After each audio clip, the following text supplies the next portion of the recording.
Kolkata TV ডিজিটালে আপনাদের সকলকে স্বাগত। আপনাদের সঙ্গে রয়েছে আমি অঙ্কুর। নিপা ভাইরাস নিয়ে উদ্বেগ তৈরি হয়েছিল, তার কারণ ডিসেম্বরের শেষ সপ্তাহে নিপা ভাইরাসের সংক্রমণ নিয়ে দুজন ভর্তি হন, একজন পুরুষ, একজন মহিলা নার্স। তারা উত্তর চব্বিশ পরগনার বারাসতে তারা প্রথমে এই নিপা ভাইরাসের সংক্রমণ হয়, তাদেরকে নিয়ে আসা হয় অন্য হাসপাতালে। তারপর তাদের ব্লাড টেস্টের নমুনা প্রথমে যায় কল্যাণীতে 11ই জানুয়ারি, তারপরে 13 জানুয়ারি পুনেতে যায়। দুটি ক্ষেত্রেই সংক্রমণে যে নিপা ভাইরাস রয়েছে তা জানা যায় এবং তারপরে নিপা ভাইরাসের সংক্রমণ রোখার জন্য কি কি করণীয় সেই সম্পর্কে আমরা দেখতে পাই গাইডলাইন বা নির্দেশিকা আসে। আমরা সেই গাইডলাইন বিস্তারিতভাবে প্রচার করি।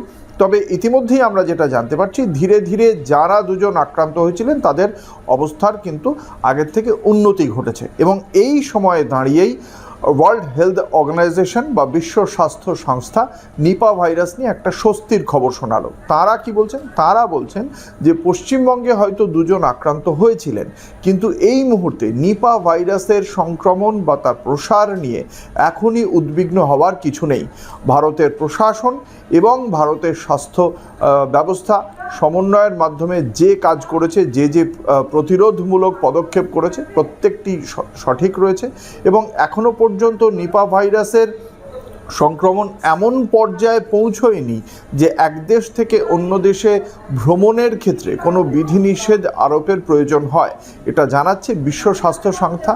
তারা বলছেন যদিও এই বিষয়ে নজরদারির প্রয়োজন রয়েছে যে নিপা ভাইরাস আর ছড়িয়ে পড়ছে কিনা, ছড়িয়ে পড়া যদি আরও কারোর মধ্যে একই ধরনের উপসর্গ দেখতে পাওয়া যায় তাহলে তাদের ক্ষেত্রে যে চিকিৎসা, সেই চিকিৎসা দ্রুত হচ্ছে কিনা, তাদেরকে আলাদা করে চিকিৎসা করা হচ্ছে কিনা, সেই বিষয়গুলি যাতে নজরদারিতে রাখা হয় সেটা নজর দিতে বলা হয়েছে বিশ্ব স্বাস্থ্য সংস্থার পক্ষ থেকে। এবং তার পাশাপাশি দক্ষিণ এশীয় যে সমস্ত রাষ্ট্রগুলি রয়েছে, হংকং, মালয়েশিয়া, ভিয়েতনাম, থাইল্যান্ড, এই সমস্ত রাষ্ট্রগুলিতে যাতে এই নিপা ভাইরাস যেখানে ছড়িয়ে পড়ার একটা সংক্রমণের একটা সম্ভাবনা বা আশঙ্কা দেখতে পাওয়া গিয়েছিল, সেই জন্যে এই সমস্ত রাষ্ট্রগুলিকে বেশি নজরদারি চালাতে বলা হয়েছে বিশ্ব স্বাস্থ্য সংস্থার পক্ষ থেকে।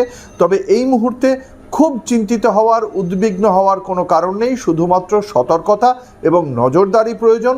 এক দেশ থেকে অন্য দেশে ভ্রমণের ক্ষেত্রেও কোনো সেই অর্থে নজরদারি থাকতে পারে, কিন্তু বিধিনিষেধ আরোপ করতে চাইছে না বিশ্ব স্বাস্থ্য সংস্থা। তাদের বক্তব্য এই মুহূর্তে যা আছে, ভারতে এই রোগের যে প্রসার তাকে মডারেট বা মাঝারি মানের বলেই বলা হচ্ছে, ফলে সেই কারণে এখনই অতটা আতঙ্কের কিছু নেই বলেই স্বস্তির খবর জানিয়েছে ওয়ার্ল্ড হেলথ অর্গানাইজেশন। এই সংক্রান্ত খবরের আরও আপডেট পেতে চোখ রাখুন কলকাতা টিভি ও কলকাতা টিভি ডিজিটালে রাত দিন 7 দিন।